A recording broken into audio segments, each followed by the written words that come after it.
diversos tipos de discusiones, debates, disensiones, y obviamente la idea es tener. Cabe señalar, digamos, como no me dejan mentir ninguno de los dirigentes, tanto de la CITE como de las otras centrales sindicales, digamos, y acá está José para reiterarlo, digamos, siempre servir, hemos tenido las puertas abiertas para conversar, las vamos a seguir teniendo, y ha sido un espacio de enriquecimiento mutuo lo que ha sucedido, digamos, desde que me ha tocado ser el presidente de esta organización. Lo primero que quería yo decirles es que era necesario cambiar la situación actual. Digamos, eso creo que no hay ninguna duda. Todos sabíamos. Con una pausa, por favor.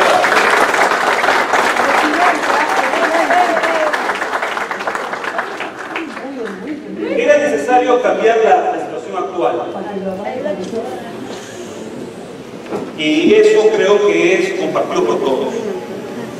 Sabemos perfectamente lo que ha venido sucediendo y sucede en el Estado hasta hoy día. Falta de equidad en compensación, las remuneraciones, 3 regímenes, 276, 728, CAS con menos derechos, y además viniendo de una situación complicada que eran no considerados como trabajadores.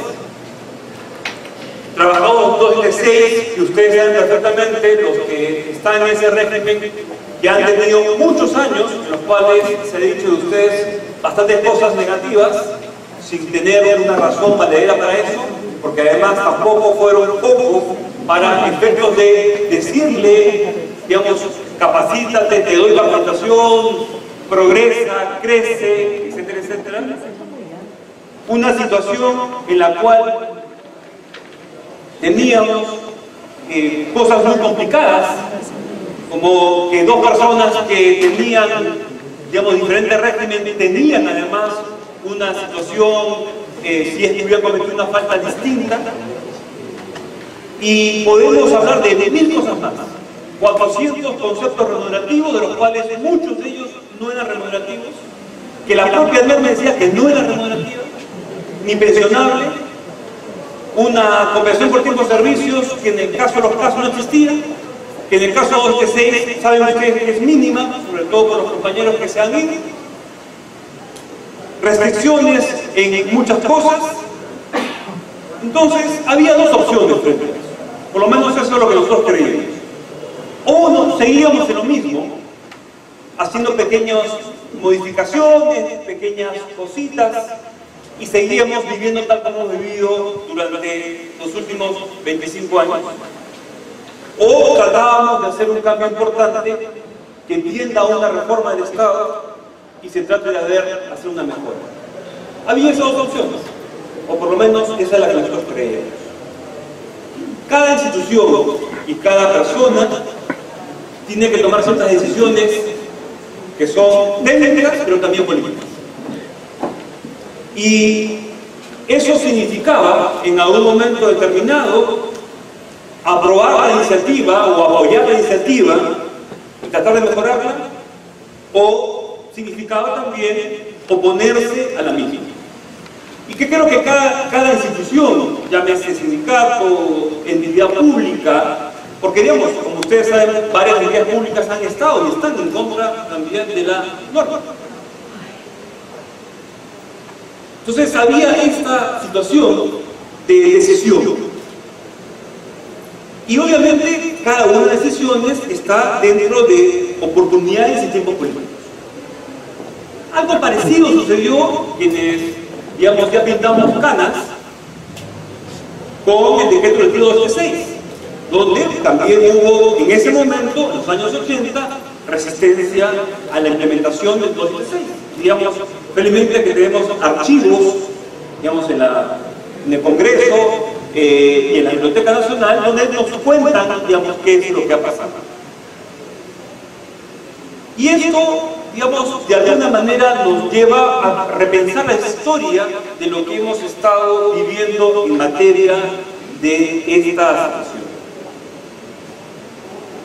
En el caso de la ley, digamos, hubo, como lo hemos manifestado y tratamos de explicarlo, de repente no lo suficiente, de repente, digamos, no están a favor de lo que yo he manifestado en algún momento, lo hice en algunos eventos también sindicales. La razón por la cual la conversación o el diálogo para la elaboración de la ley tuvo, digamos, un sesgo más interno dentro del Ejecutivo. Y era alguna razón fundamental, era, digamos, cómo agrupamos a que el Ejecutivo pueda hacer esto. Y no ha sido, y viendo además todos los fracasos que ha habido de reformas desde los años 90.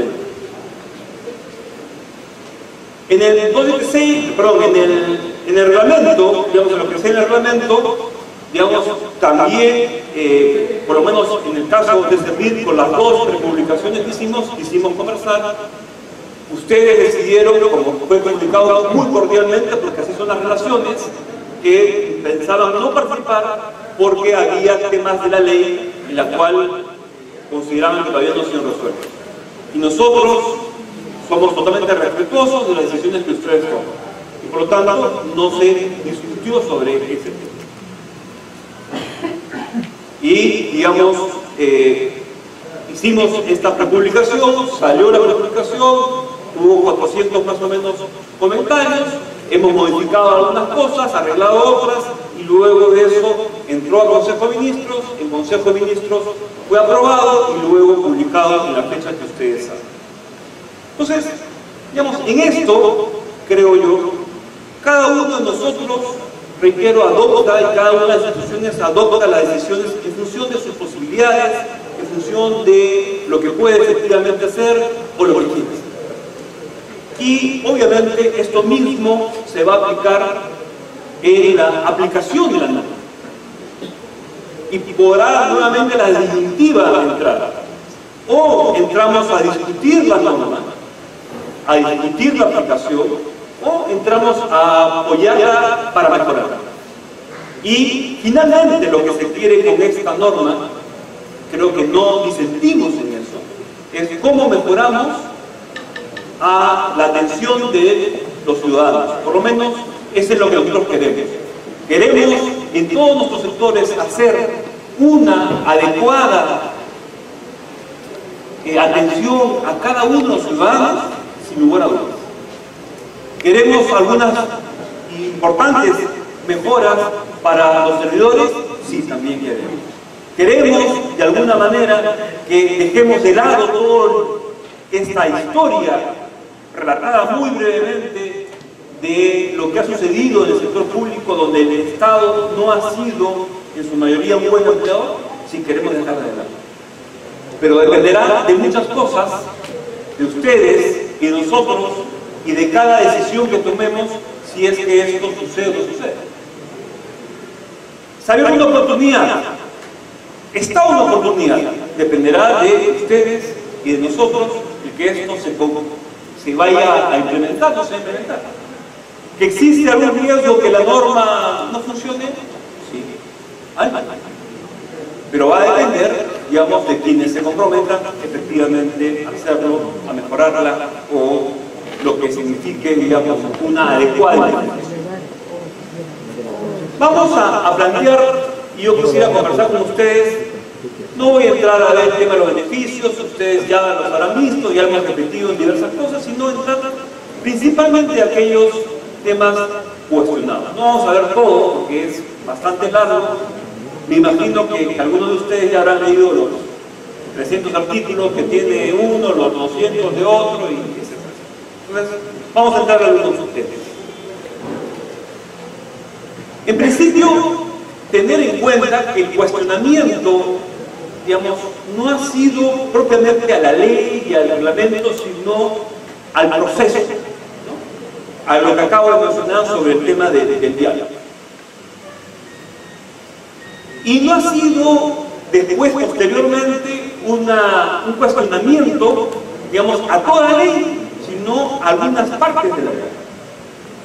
Y eso se revela claramente en la acción de inconstitucionalidad que presentó el congresista Lescano, y ustedes ya saben cuál es el resultado de esa resolución. En segundo lugar, en la que ha presentado las centrales sindicales, que todavía, creo que todavía no ha sido admitida.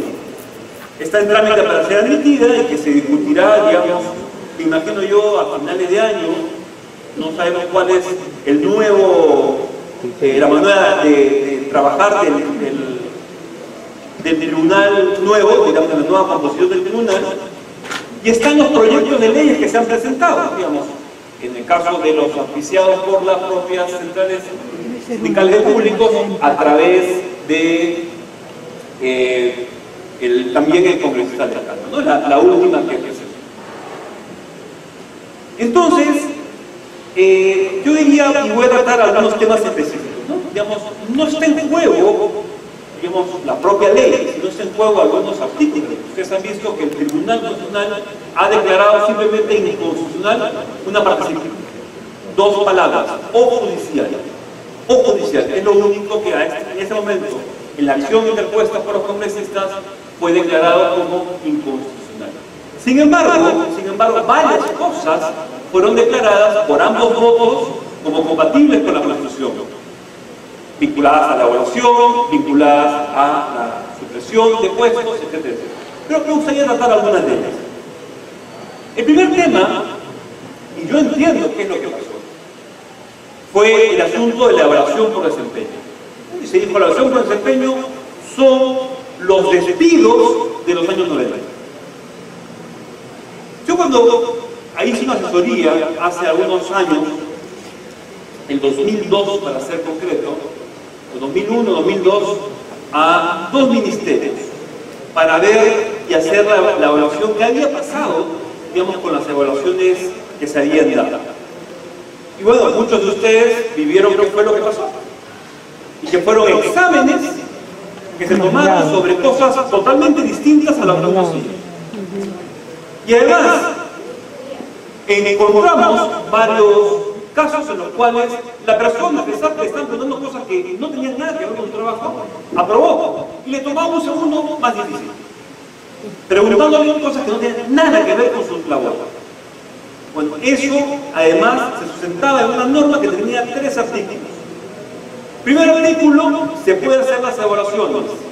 Segundo artículo, aquellos que no prueben salen del aparato público. Tercer tipo, publíquese. Ese era lo que decía el decreto de ley correspondiente. Bueno, lo que se quiere y lo que está regulado tanto en la ley como en el reglamento es justamente lo contrario. Es una evaluación para mejorar, es una evaluación para efectos de poder mejorar las instituciones. Y se han establecido una serie de garantías. La garantía de decirle al trabajador sobre qué cosa se va a evaluar. No un examen, sino mi desempeño. ¿Cuáles son las metas? ¿Cómo deben ser estas metas? Se tiene que capacitar a las personas para que sepan colocar las metas, que sean alineadas a la meta institucional. A mitad de año tiene que haber una conversación diciéndole qué está pasando, ¿estamos cumpliendo o no estamos cumpliendo? Y al final de año se hará la evaluación final. La gran pregunta de esto es, ¿caben en esta historia despidos masivos? No. Si ustedes creen que sí, habría que ver la manera como hacer compatible que sí pueda ser sí. Porque eso significaría que un porcentaje alto de personas en la institución no cumplan con su trabajo. Eso significaría que el 40% de la institución no cumpliera, si es masivo, no cumpliera con lo que hace normalmente. Entonces, ¿eso es posible? Una cosa distinta, cosa que no está señalada en la ley y no hay ninguna posibilidad, es que despidan por eso. Posteriormente, ¿quién saldrá, digamos, desaprobado, como observación, como se dice en la norma? En ese caso, aquella persona que no ha cumplido sus metas y aquella persona que no ha hecho nada. Eso es.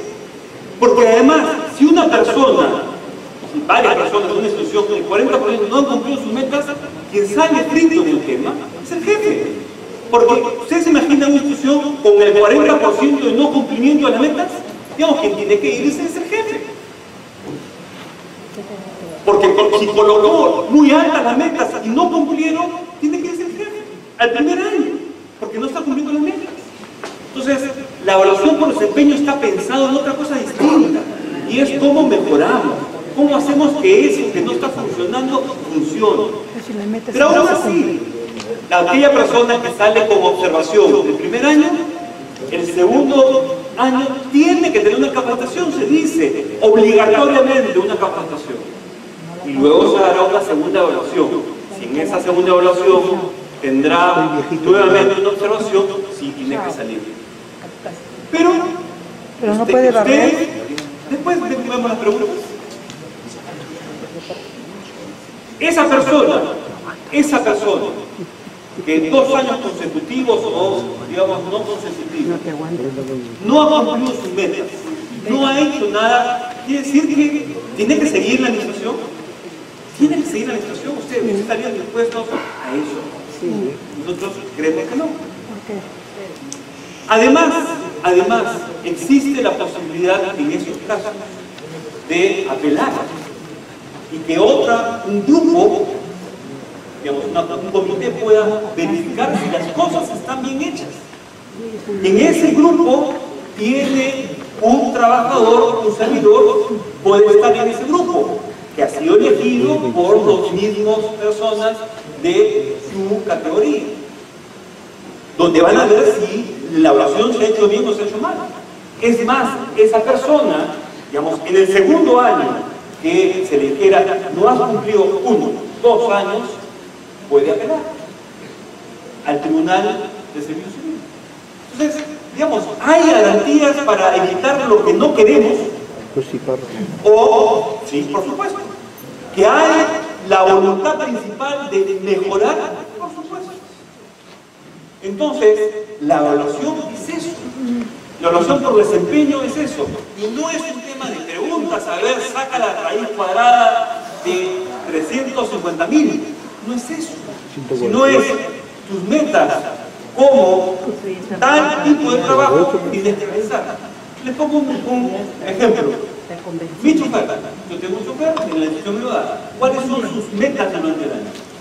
Sus metas son el realizar un trabajo adecuadamente, no pasarse la luz roja, no llegar puntualmente, digamos, estar adecuadamente cumpliendo su labor. ¿Yo puedo colocar una meta distinta a esa? No puedo. No puedo. ¿Le voy a tomar un examen sobre geografía? No.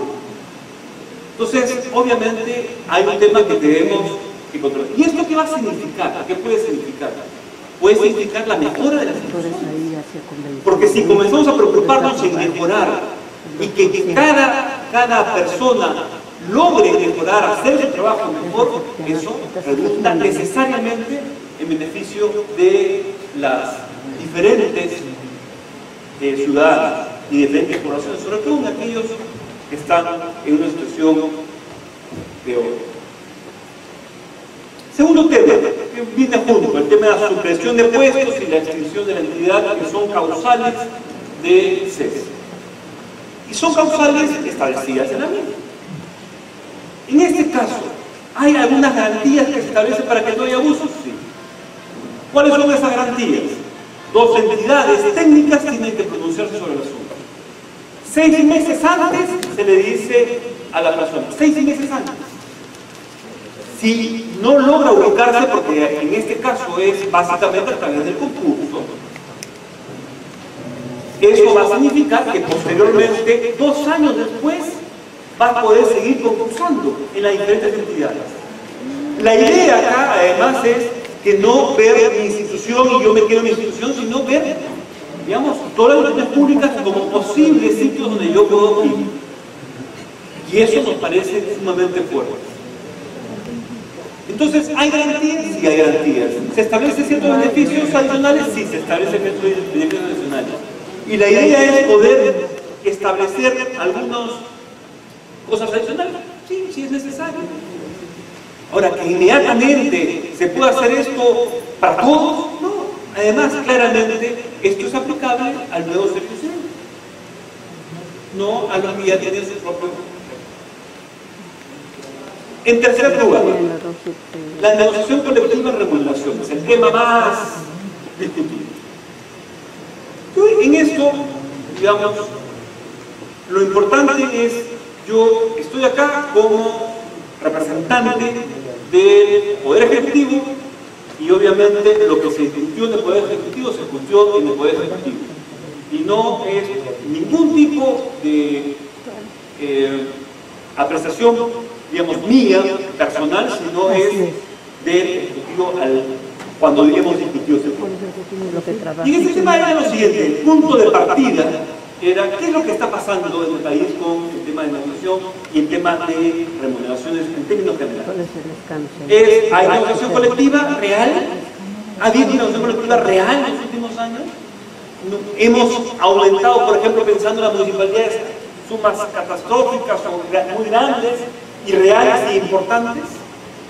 Eso es lo que pasa. Hay una inequidad muy grande también, donde algunos sí negocian porque tienen recursos propios y otros negocian, entre comillas, y no tienen recursos propios. ¿Qué es lo que ha venido pasando? Hemos hecho un análisis de eso, exactamente qué es lo que ha venido sucediendo, cuáles han sido los problemas. Además, por una fila, no de ahora, no de este gobierno, sino desde mucho antes, de prohibiciones, de incrementos de remuneraciones. Esa es la historia. Había una posibilidad distinta de ver cómo hacíamos para que crezcan algo las remuneraciones. Digamos, por ejemplo, lo que está planteando, ya el solo hecho, si yo mantengo mi sola remuneración, crecería más o menos 18%, un poco más por el tema de las gratificaciones, que ya no son, por los aguinaldos, ya no son 300 soles, sino un sueldo en el caso de los 2.6 y los CAS, y en el tema de la CTS, que es, digamos, una CTS completa de los 36 últimas remuneraciones para los CAS y para también los 2.6. Sabemos perfectamente que un año de CTS en el nuevo régimen es mayor que todo lo que van a recibir los 2.6 por su tiempo de servicios como CTS. Entonces, ¿hay una mejora económica? Sí, sí hay una mejora económica. Sobre todo en 2.6 y CAS. Pero además de esto, digamos, era cómo ordenamos el Estado. Cómo comenzamos a establecer criterios generales para el Estado. Eso era la lógica. Porque lo que ha habido, y además hay resistencia de algunos sectores, es yo sigo negociando mi sola remuneración, mi sola negociación, yo digamos, y si lo resuelvo yo, perfecto, no me preocupo lo demás. O estoy diciendo una cosa que no es cierta. Entonces, evaluemos qué pasó, qué cosa es lo mejor, cuáles son las peleas inmediatas, cuáles son las peleas a futuro, qué es lo que hay que hacer. Digamos, creo que es importante hacer una evaluación política y técnica. Un último tema vinculado a esos temas específicos en contra, y después voy a ver a otros en los cuales dejar aclarado algunos temas. Las entidades excluidas. Entonces, claro, como está excluida esto, yo también quiero excluir. Ha sido un poco la lógica. Y ha sido la lógica del Tribunal, del Trabajador del Tribunal Constitucional, del Poder Judicial, del Ministerio Público, etc. Eso sí, o sea, yo resuelvo mi problema yo mismo. Eso sí. ¿Qué es lo que yo he dicho públicamente sobre este tema? Lo he dicho. Así que no me importa decirlo una vez más. No estoy de acuerdo con las exclusiones. Y las exclusiones se hicieron en el Congreso. Y es más, el proyecto que hizo en minoría, tenía más exclusiones todavía. Cosa que ahora ya no se dice. Pero tenía más exclusiones que las que finalmente salieron. Porque excluía a todos los órganos digamos, constitucionalmente autónomos. Entonces, ¿por qué esto? No estoy de acuerdo. Y esperemos, y espero yo tratar de contribuir para decir, la ley es buena, ahora miren que la ley es buena, vengan para acá. Pero claro, digamos, algunas personas que están en esos regímenes dicen, ah, bueno, ya sí, no importa, estoy excluido. Entonces, de alguna manera, no estoy de acuerdo con eso y me parece correcto si es que en algún momento el Tribunal Constitucional procede. Algunos temas que fueron cuestionados y que han sido planteados en el reglamento y aclarados en el reglamento, creemos nosotros, ¿no? Por ejemplo, la voluntariedad. Está desde siempre la voluntariedad, pero cada uno decide si es que decide postular la persona. Soy 236 y no quiero postular y quiero jubilarme como 236. Creemos que no es positivo, pero tiene el derecho de hacerlo. Soy 728 y quiero postular, no quiero postular y me quedo en mi 728. Tiene todo el derecho y seguirá en su régimen con los derechos que tiene que ser. El CAS, sí, se estableció el CAS que tiene que desaparecer. Hay una ley aprobada en el Congreso donde dice que tiene que desaparecer y además esos trabajadores tienen que... Pero además hemos colocado un tema importante para el CAS, que es todo CAS que a partir del 4 de julio del año pasado tenía contrato con el Estado, todos aquellos, aunque su contrato haya terminado en septiembre del año pasado, en diciembre del año pasado, puede postular. Tiene ese derecho. ¿Y por qué digo puede postular? Porque lo que se ha establecido es que se van a hacer postulaciones o concursos para todo el Estado, pero en primer lugar cerrado el 90% para el Estado. Es decir, yo que estoy en una situación en este momento trabajando para, no sé, alguna universidad que está pasando, digamos, puede pasar la universidad pública y veo que en el Ministerio del Ambiente hay una posición, un puesto que me interesa y que estoy capacitado para eso, puedo postular.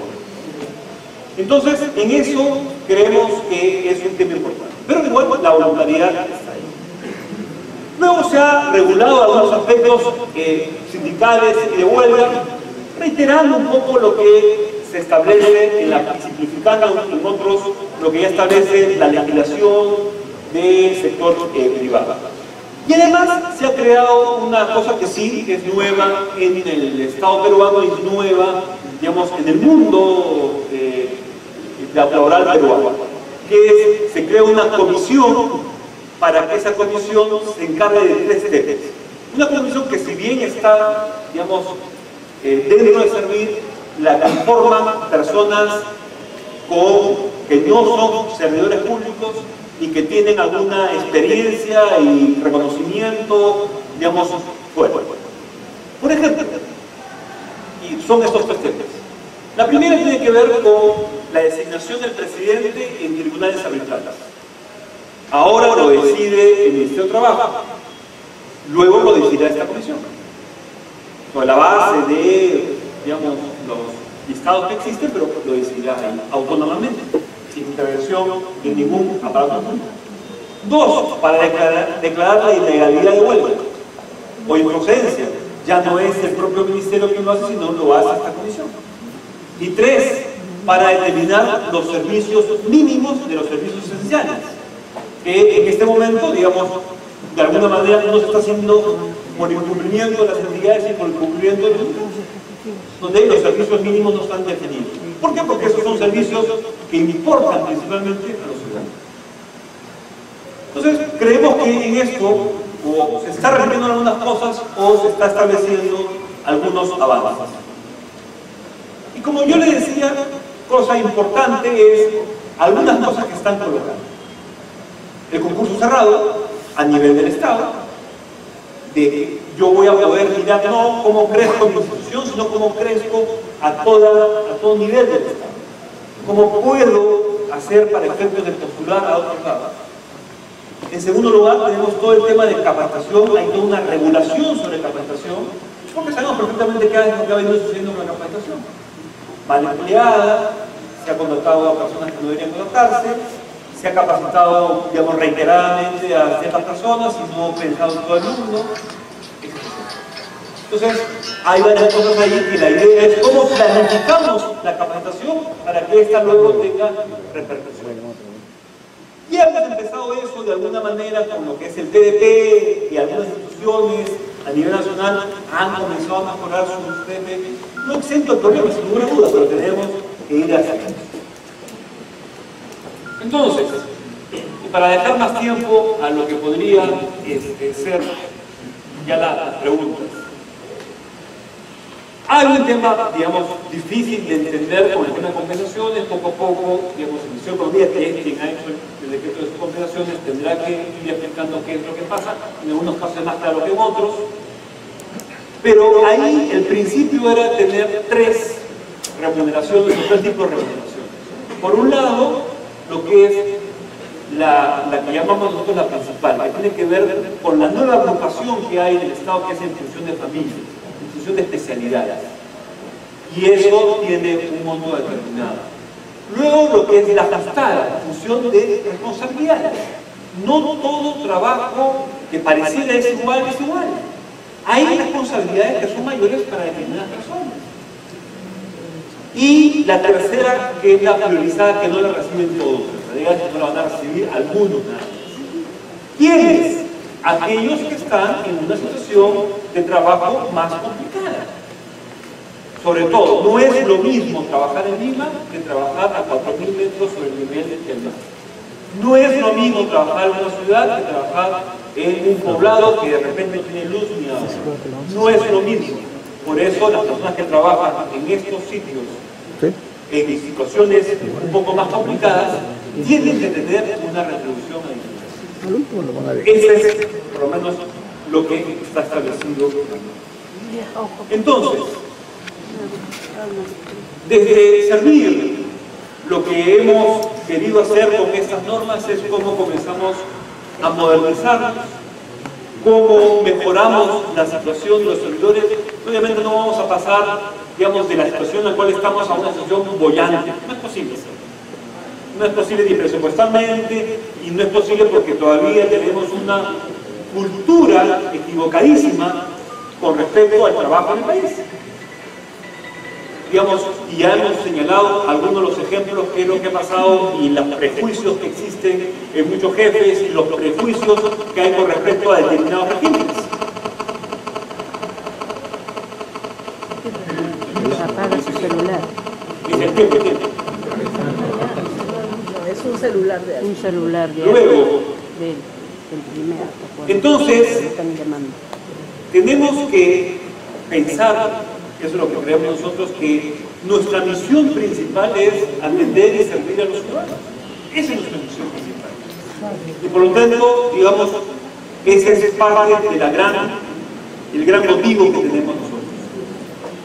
Y no creo que acá, ni en el tribunal, ni en la resolución, ni que haya salido aprobado la ley, ni que hayan salido los reglamentos, tenemos que existen ganadores o perdedores. Eso no existe, eso es una tontería. Que ganamos acá, que ganamos allá, no, digamos, acá lo que estamos tratando de ver es cómo mejoramos el país. Que podemos tener puntos discrepantes, sí, ciertamente, eso puede suceder. Pero lo importante en todo esto es, si es que es posible, el aunar esfuerzos y poder comenzar a cambiar para bien de todos nosotros, para bien de nuestros hijos y para bien, sobre todo, de lo que pensamos nosotros, que es cómo hacemos del Estado peruano un Estado que sea mucho mejor empleador, por un lado, y mejor prestador de servicios a sus ciudadanos. Esa es la lógica que hay. Podemos discrepar, pero lo importante es cómo nos podemos escuchar mutuamente para efectos de poder mejorar. Eso es lo que yo quería decirles y obviamente dispuesto en el tiempo que ya yo les haya avisado previamente para poder contestar sus preguntas, sus comentarios y escuchar si es que tienen algún tipo de crítica o lo que ustedes crean conveniente. Gracias.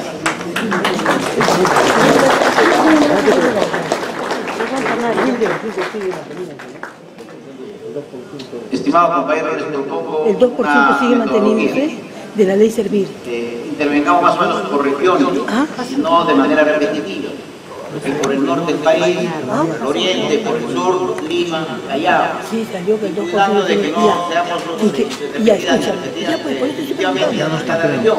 Y el 10%. Por los compañeros, esta oportunidad. O sea, si pasturan 100, el 10% de tenemos más el día aprueba. de hoy, que solo Y eso hay que preguntarle, pues. todo un año y medio más o menos de la gestión, a pesar que nos conocemos con el presidente de mucho tiempo más atrás, que lo teníamos los dirigentes de escucharle y de dialogar en los temas de la reforma, hoy lo tienen ustedes de manera directa.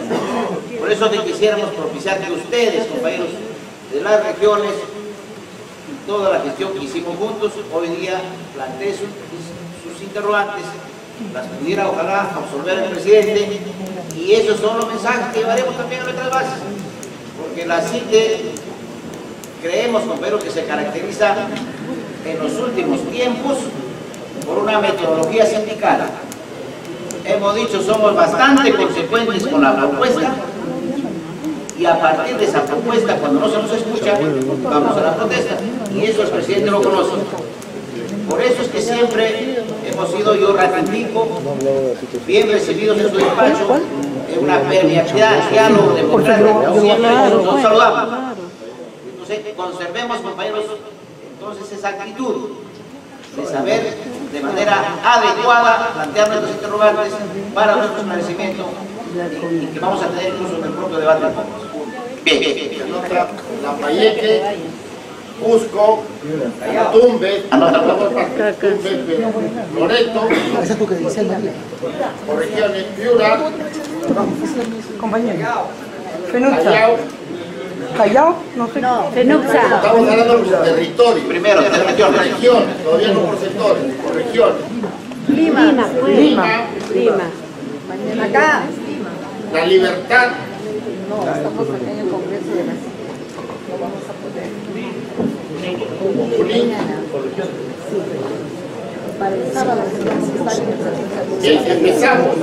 Preguntas concretas ¿para hoy día o mañana? y respuestas concretas.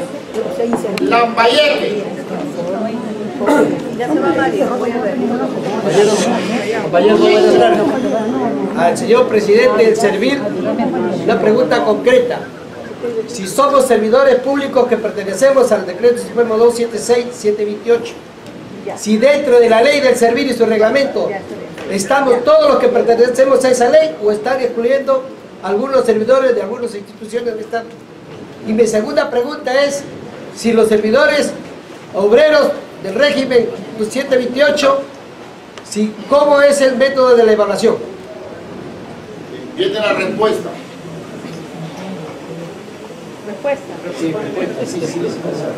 Ya. Entonces, en el tema de exclusiones, lo que hemos señalado son 5 entidades que se han excluido. 5 entidades. ¿Ah? Bueno, pero eso es lo que hay destinado al Congreso, no nosotros. Y ya he dicho yo que no estoy de acuerdo con eso. Que son Contraloría, que son SUNAT, que es Congreso, la BCR y SBS. Esos son los que, digamos, están excluidos. Ahora, los regímenes especiales se mantienen como regímenes especiales, porque, digamos, hay leyes recientes, hay normas recientes que justamente tratan el tema de los regímenes especiales. El caso de SUTE, o sea, digamos, de los educadores, el caso de lo que significa policía, fuerzas armadas, médicos, todos los profesionales de la salud. En el caso de los obreros, usted me dice usted cómo va a ser su evaluación. Su evaluación es por el trabajo que van a realizar. O sea, ellos van a hacer ese 18 y el trabajo que realizan. Si mi trabajo es el limpiar y hacer temas de parques, trabajar en los parques, la evaluación es muy simple. Digamos, la meta cuál era, trabajar y mantener, digamos, ordenados los parques limpios. Nada más. Que un examen sobre jardinería, ¿no? Hace trabajo, cosa que lo hace. Yo no veo, por ejemplo, casos de lo que yo conozco en municipalidades. Qué lindo. Personas, jardineros, que no hacen su trabajo. Entonces, yo no veo mayor problema en eso. La evaluación va a ser sobre eso, nada más sobre eso. Cusco. Buenas tardes. Antes de que se dé la reglamentación de la ley del servicio civil, bueno, antes de que se dé la reglamentación de la ley del servicio civil, el Estado ha sido observado por la UIT. La UIT ha observado antes del reglamento a esta ley del servicio civil. ¿Cómo va a quedar ahora esas observaciones hechas por la UIT al Estado peruano en esta la ley del servicio civil? ¿Cómo queda? Teniendo en cuenta que el Estado peruano tiene suscrito varios convenios con la UIT y no ha hecho caso el gobierno a las observaciones hechas por la UIT. ¿Cómo va a quedar esto? No, presidente. Ahora, la segunda pregunta es: todos los trabajadores sujetos al régimen de la 728, según la ley del servicio civil, dicen que vamos a recibir un sueldo por Navidad, un sueldo por aguinaldo, pero de la 728 reciben un sueldo porque están en el régimen privado y actualmente reciben un sueldo por Navidad y por fiestas patrias. Yo no sé dónde está pues el mejoramiento del sueldo que dice de la gratificación, si es un sueldo manual de la 276. Nada más, señor presidente. Aló. Perfecto. Primero, digamos, a ver, seamos técnicos si estamos en los temas técnicos. El caso de la OT, entiendo que han presentado, digamos, no sé si han sido ustedes, una queja que todavía no ha sido resuelta. La queja no ha sido resuelta. Lo que hay es algunos comentarios o observaciones al proyecto de ley. Y después, digamos, ha habido alguna charla de Eduardo Rodríguez en el Congreso.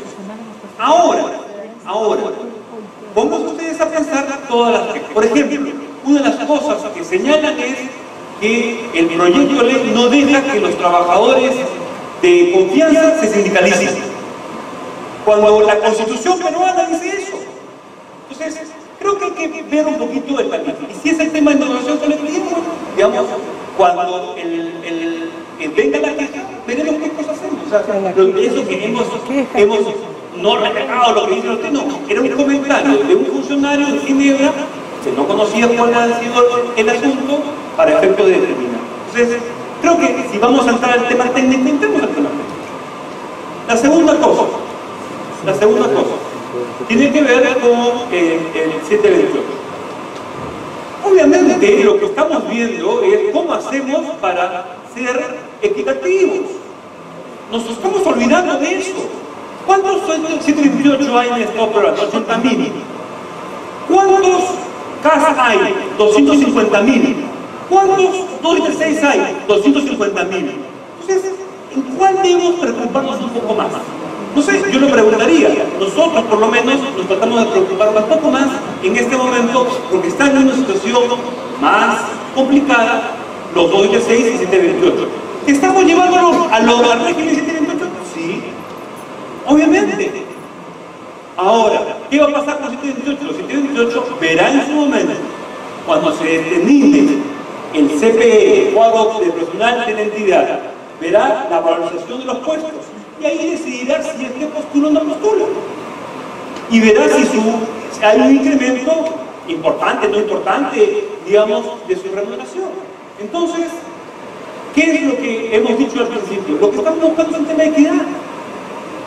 ¿Quiénes son la mayoría? Es igual que el tema de la CTS y de los depósitos CTS. ¿A cuánto se le ha depositado la CTS? A 15.000. A nosotros 65.000 no se le ha depositado. Entonces, ¿cómo hacemos las cosas más equitativas en el Estado? Eso es lo que estamos detrás de todo eso también. No veo mi cosa personal, sino el Estado, cómo avanza de manera conjunta. Hay abogados que resuelven conflictos en el Estado peruano que ganan 8.000 soles. Hay trabajadores que hacen lo mismo, por el mismo nivel de responsabilidad que ganan 1.200. ¿Estamos de acuerdo con eso? No. Entonces tenemos que ir caminando hacia un tema de equidad. Por lo menos esa es la propuesta que nosotros estamos tratando de hacer. Loreto.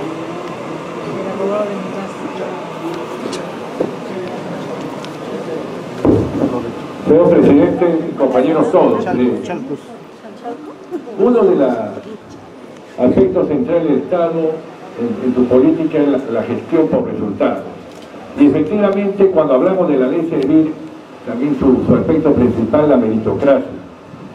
Y yo creo que justamente los trabajadores estatales pensamos que sí, debe cambiar el Estado y aplicar lo que es gestión por resultados en recursos humanos, pero no dando las armas a los titulares de pliego para los despidos masivos. Así el presidente diga que no. Porque efectivamente en la evaluación, ¿quiénes evalúan? Los jefes, los jefes inmediatos, son los que van a evaluar. Y efectivamente yo comparto el contenido de la evaluación en base a los planes operativos, a los resultados. Pero hemos visto en las experiencias, hablo de los gobiernos locales básicamente, que los titulares les piden a lo que quieren y vuelven a hacer y se repite la época fujimorista. En el tema de la voluntariedad quería que me explique ahí bien, porque yo considero una voluntariedad involuntaria. Es cierto que al final de hacer el mapeo y los puestos viene la postulación al régimen del servicio civil y supongamos que los de la 276 no ingresan, no se presentan. O si se presentan, ya vamos a ver la realidad cuál cruda es, porque va a quedar, algunos pensarán, hay pocas plazas, yo voy allí y entro. Y básicamente yo supongo, por el manejo que se puede dar, mucho va a quedar desierto. Pero ya, nos quedamos en la 276, pero ya sin negociación colectiva. Estoy hablando en caso de los gobiernos locales y creo que es todo el Estado. Una 276 congelado totalmente, donde de repente hay algunos derechos de luto y de pelo, pero no hay ascenso, no hay nada. Ahora, lo que no queda claro, por más que hay interpretación de mucha gente, es, suponiendo, yo voluntariamente no postulo, y en el 2017, o sea, ya de toda manera, no postulo, ¿hasta cuándo va a estar vigente? Tengo yo vigencia de la 276. Se ha hablado permanente. ¿Por qué la norma no es explícita? Porque lo correcto era, vamos nuevo al régimen de servicio civil, y como la 2530, los de la 276 se quedan con todos sus derechos hasta su jubilación. Eso no hay. ¿Qué va a pasar después cuando tenemos acá el equipo del nuevo CAPAP, con su denominación completa, y un grupo de 276? Seamos realistas, la evaluación ¿a qué va a apuntar? ¿Quiénes están sobrando? Los de la 276. ¿Y la maneja? ¿Quién la maneja la evaluación? Los titulares de pliego, los jefes de él. Y ese es el arma que no entendemos. Y eso es lo que mañana se debe debatir aquí en el Congreso. Entonces yo pregunto, ¿es voluntario o es falsamente voluntario? Gracias. Yo le digo que es voluntario. Digamos, si ya de alguna manera la idea, y le digo, no hay despidos masivos, pero si queremos creer que hay despidos masivos, lo vamos a ir creyendo. Porque hay formas, y no es que se abra a concurso todo a la vez, que los 276 van a ser marginados, que los 276 no van a tener puestos. Digamos, eso es lo que sucede hoy día. Eso es lo que sucede hoy día. Que no van a tener ascenso. ¿Cuándo van a tener ascenso? O sea, digamos, estamos viviendo de una cosa que nunca ha existido. Entonces, de alguna manera, lo que estamos tratando de hacer es darle una posibilidad. No decide entrar. Bueno, no decide entrar hasta que se jubile. El plazo que se ha establecido para efecto de los 6 años es para que la entidad entre. ¿Qué significa que la entidad entre? Que haga todo el tema que tiene que hacer. Su mapeo de procesos, su mapeo de puestos, sus perfiles de puestos, su cuadro de personal de entidad. Y el cuadro de entidad personal no es lo que existe hoy día en el CAP. ¿Qué es el CAP? Los que están en recursos humanos saben perfectamente eso. ¿Qué es el CAP? No es una automentira del CAP, donde en el CAP hay 100 personas y en la institución hay 300, 200 de ellas que son CAS. ¿Qué cosa se hace? ¿Qué es lo primero que tienen que hacer para pasar la institución? Tomar una fotografía. Fotografía completa. ¿De quiénes? De todos los que hacen funciones en la entidad. Entonces, eso que se va a hacer un CPE chiquito para que los demás salgan. No. Los 216 que no postulen estarán en el CPE, en el cuadro de puesto en la entidad. No estarán en el régimen de la ley de servicio civil, sino estará cada uno en su régimen. Pero no tendrán los beneficios de la ley de servicio civil, sino sus propios beneficios.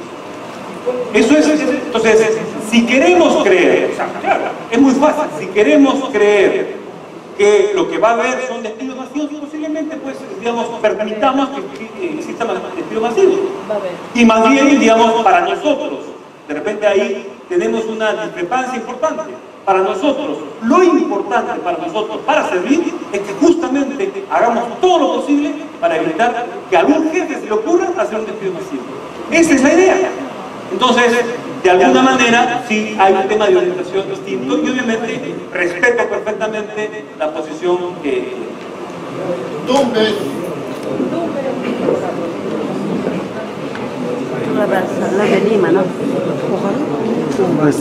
Señor presidente del Servicio Civil, compañeros, todos tengan muy buenas tardes.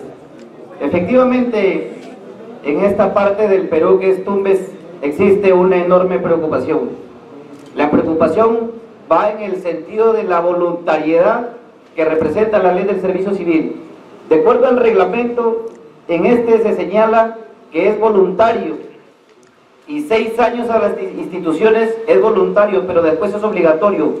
La pregunta sería, si nosotros como servidores estamos obligados conjuntamente con las entidades a incorporarnos al servicio civil. La respuesta es no. ¿Por qué razón? Porque la entidad tiene que ser, hay obligatoriedad para la entidad a pasar en los instrumentos de gestión. Otra cosa distinta es si la persona decidió quedarse, no postular a ninguna entidad, y quedarse y hasta que se jubile en su 276 con su 728. Si así lo decide, lo decidió, y si eso sucede dentro de 15 años, 15 años será. Esa es la decisión. Entonces, el tema es que sí hay una obligación de 6 años para cada entidad. La entidad sí tiene que pasar. ¿Y por qué significa eso? Porque tiene que hacer lo que acabamos de señalar, sus procesos, tiene que mejorar sus procesos, tiene que hacer un cuadro de personalidad. Son nuevos instrumentos de gestión. Pero si alguien de ustedes o de algún trabajador decide quedarse hasta que se jubilarse en 216 o 78, está en su derecho. Piura. Piura. Señor presidente, el saludo de la tierra de Miguel Grau y del Algarrobo. El día viernes 20 que estuvo usted en Piura, lamentablemente hubieron muchas preguntas y pocas las respuestas que nos generaron satisfacción para quienes tuvimos el alto honor de escuchar su exposición. A nuestro modesto entender, consideramos que el tema de equidad que pretende corregir la ley es una mentira. ¿Por qué? Desde el momento en que le aumentan a los ministros el 100% del sueldo tomando de base la ley, hay un mensaje de inequidad. Y lo que es más, ellos no han entrado por el filtro del concurso. Primer elemento. Permítame, pues, señor presidente, yo le escucho muy atentamente. Malcriado. Segundo, si usted me dice que el traslado es voluntario, nos vamos a quedar 276 y 728 con la remuneración congelada. Sin embargo, los que van a pasar a la ley 30.057 les van a quintuplicar. ¿Hay equidad? No hay. Seguimos preguntando. Hay tantos comentarios, señor presidente. ¿Cómo podemos concebir lo que dijo el compañero que me antecedió en la palabra? Que quienes van a tener la responsabilidad de evaluar por metas colectivas y metas individuales son los que entran con cargo de confianza, que no hay concurso. Basta los perfiles y que tengan el carnet del partido que está gobernando.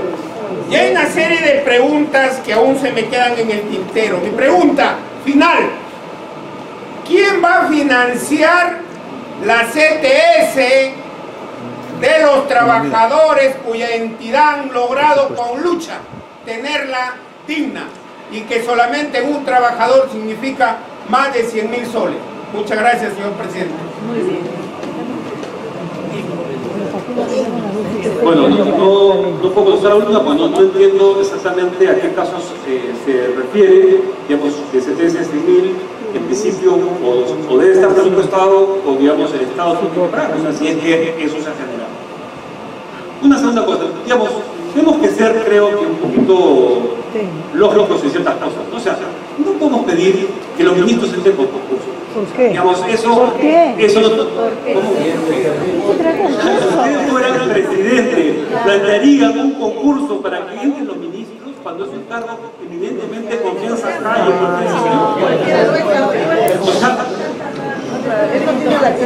bueno, digamos, eso ya escapa un poquito, digamos, al tema, porque en ningún país del mundo puede suceder eso, que entren por concurso los ministros que son aquellos que decide el presidente, que ha sido elegido por los votos de la población.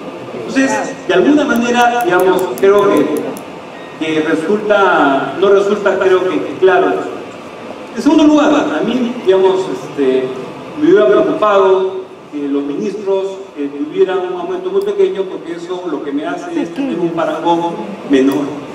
Digamos, si no puede utilizar ese argumento para utilizarlo en su favor, pues ya es un tema de visión política de las cosas que ya no voy a entrar. Sin embargo, en el tema, digamos, creo que sí es de realidad lo que está planteando en lo que se refiere a lo que existe y romper lo que existe en este momento. Es fácil decir, digamos, que quienes van a evaluar son los de confianza que entran con carnet partidario. Bueno, digamos, eso es judicial. Lo que se está estableciendo es que los directivos entran por concurso, que son los que van a evaluar. Que además, lo de confianza, que tiene que haber, digamos, en cualquier institución, un porcentaje mínimo. Se está estableciendo el porcentaje mínimo. Si entro yo y quiero tener un asesor, obviamente tengo que llamarlo. Pero además, se está estableciendo que los trabajadores de confianza tienen que cumplir el perfil y van a tener un monto determinado ya previsto anteriormente. Con lo cual, estamos evitando que entre mi amigo, cualquiera, sino si entra alguien que tengo yo confianza, será alguien que tenga confianza que cumple el perfil. Y alguien que entre, que ya sabe de antemano cuál es su remuneración.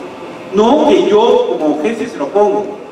Entonces, esos son, digamos, son los directivos, son los que entran por concurso y son los que hacen las evaluaciones. Entonces, lo otro no es tan así. Y además, para hacer las evaluaciones va a pasar tiempo. No es que mañana mismo hay las evaluaciones. Eso no es posible. Primero, como les dije, que a quienes hay que capacitar para que sepan hacer las metas son los propios jefes, a todos los jefes. Y que se deben entender dentro de la cultura que justamente una inadecuada evaluación de sus personas va contra ellos. Pero bueno, es un tema ya, pareciera un poco de fe. Si nos vamos a remontar a la época fujimorista para esto, digamos, sí, pues todo lo que se hizo o se pudo hacer mal, o lo que se ha hecho en la historia peruana mal, lo vamos a repetir. Sí. Digamos, de repente, digamos, ese es el signo que estamos tomando de los tiempos en el Perú. No estamos de acuerdo, creemos que podemos cambiar, creemos que podemos hacer cosas distintas, digamos, sí, creemos en eso. Entonces, diferimos en la opinión, la respetamos, pero diferimos. Callao. Muy buenas tardes a todos los compañeros. Reciban. Callao soy. No, de la Callao, de la Cite Callao. De la Cite Callao. Correcto. Cite Callao. Son por el mismo pecado. No, para. No, Cite Callao, Cite Callao. Ah, Cite Callao. Cite Callao, todavía en toda la base de la Cite Callao. Todo construcción civil también. Buenas tardes, señor presidente. Bueno, lo he escuchado atentamente su exposición. Ha hablado muy bonito, ¿no? hablaba muy bonito, lo que el discurso siempre ha sido del Estado de eso, ¿no? La ley es excelente, es una maravilla, ¿cierto? Vamos a ganar más.